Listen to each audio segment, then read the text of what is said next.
Dear friend, it is day 5 of our 7-day Christmas countdown and we are making Ethiopia's DORO. This national dish is usually eaten with injera, which is fermented flatbread.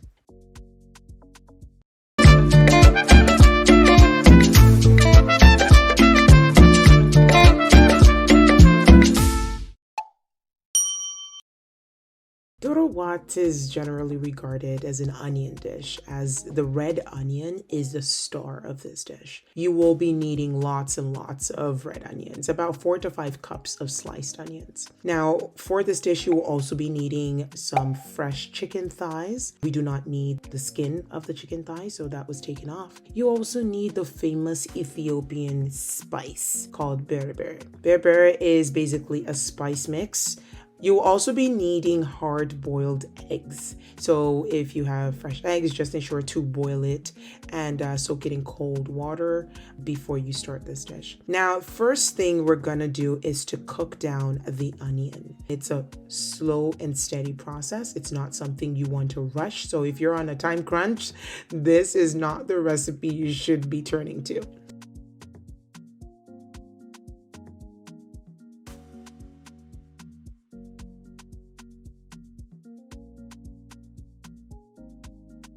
While that is cooking down, we are going to get to the chicken and start to prep our chicken. In order to do that, we want to first rinse the chicken thoroughly, ensure that it is nice and clean. And I use some lemon just to get all of that sliminess off the chicken.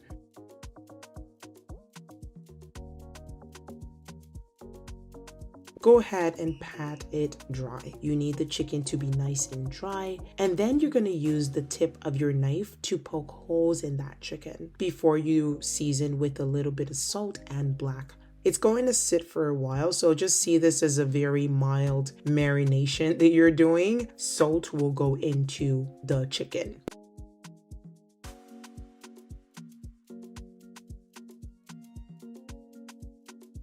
As you can see, the onion is beginning to reduce. It's going to reduce a little more. Just wait for it.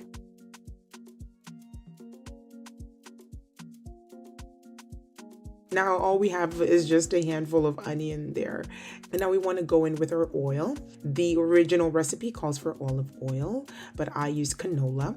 Feel free to use whatever you would like. And now we're going in with our spice blend. So we have the berbere, and then I added a little bit of cumin and some salt. As always, a list of all the ingredients and the measurements and detailed recipe is up on sturvsbyiddy. Now, next thing, we go in with our crushed garlic. And then we add in the butter. I used regular salted butter. And this is basically because I do not have some of those ingredients at my disposal here. Now you'll add about half a cup of water. The idea is not to immerse this in so much water because at the end of the day, it is the juice of the chicken that will make most of, the water. We want to let it fry for a few minutes, say about 10 minutes, and then introduce our chicken.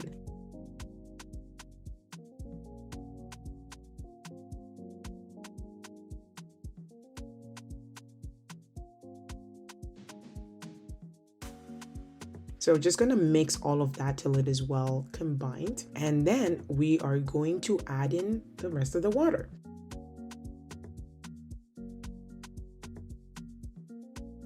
At this point, I just added about half a cup of water there. Now, step 5 is to poke your eggs so that it finds it easy to soak up all of that sauce, right? You want your eggs to change color completely from this pure white to absolutely brown, to the point that every taste of the egg will be holding lots and lots of flavor. As you can see, the juices of the chicken have already been released into the sauce, and the sauce has a nice semi-thick consistency. So it's not too thick, it's not watery, and that's it. And like I said, this is a dish that is enjoyed with injera. Just look at that. If you have this on your Christmas feast, trust me, your guests will marvel. They will be super, super appreciative. Thank you so much for watching. And if this is your first time here, please do not forget to subscribe, show some support by liking. I hope to see you tomorrow on day 4 of our Christmas countdown, where I cook for you Ghanaian jollof rice.